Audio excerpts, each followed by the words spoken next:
Hoy es 15 de mayo y seguro que para muchos de vosotros, aunque estemos en este tiempo de pandemia, la fiesta del santo que en el día de hoy celebramos es muy significativa.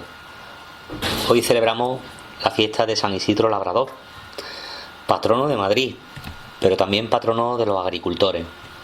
Y en muchas de nuestras localidades hoy se celebra precisamente esta fiesta del santo patrono de los agricultores.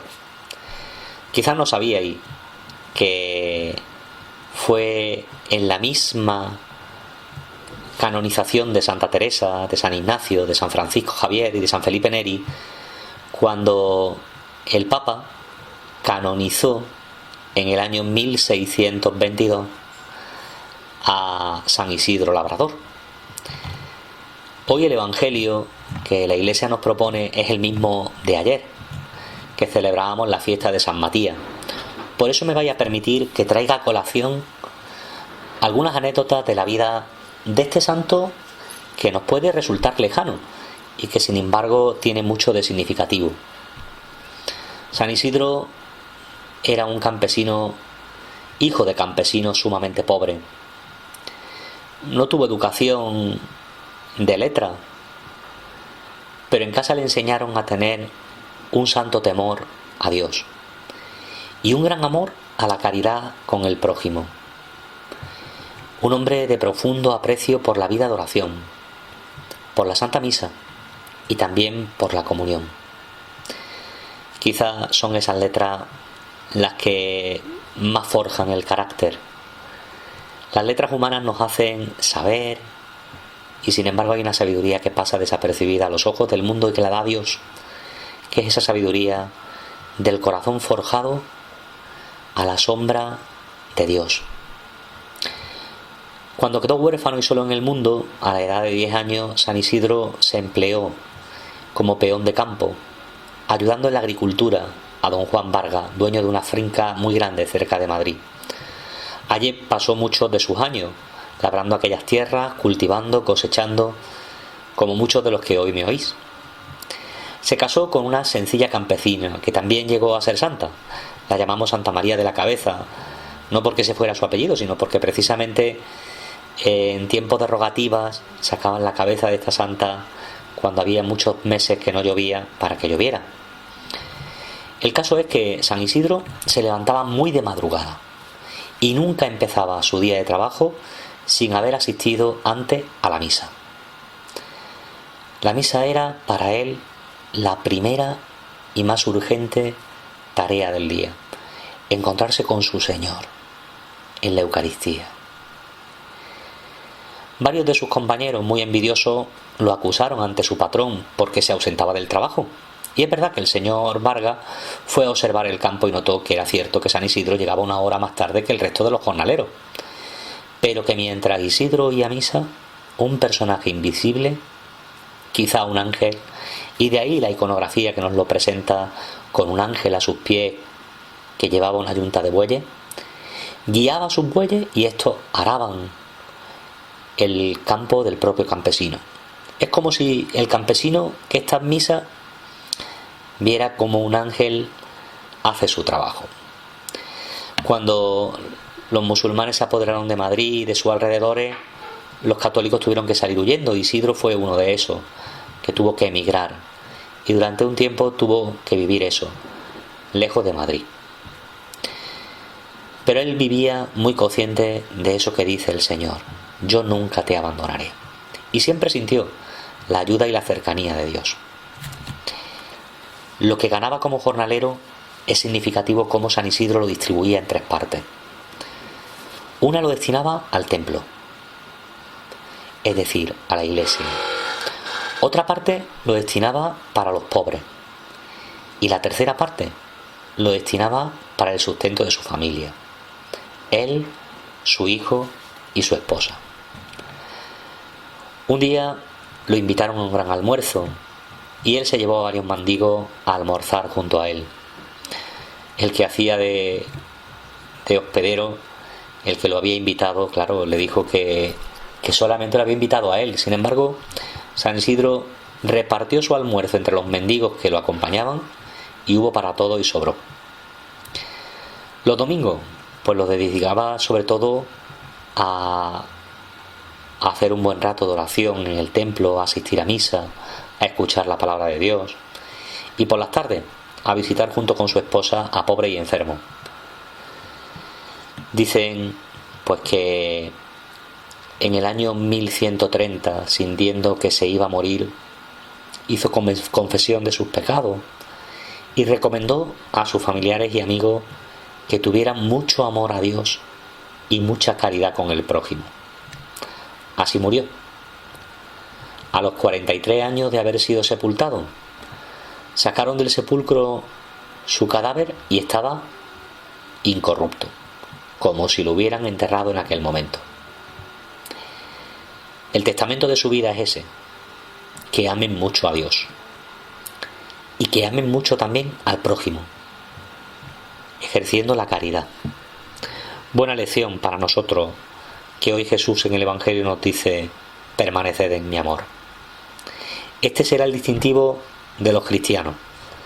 No que seáis muchos, no que seáis muy eficaces, no que tengáis grandes recursos, no que seáis famosos, sino que os amáis como yo os he amado.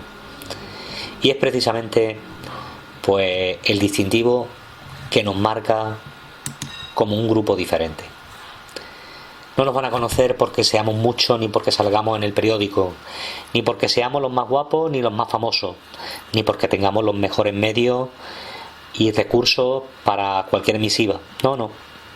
El distintivo de los cristianos es precisamente amaros unos a otros como yo os he amado. Será quizás por eso que cuando una persona pasa necesidad o tiene un sufrimiento o una pena, ¿dónde acude? A los brazos de los cristianos.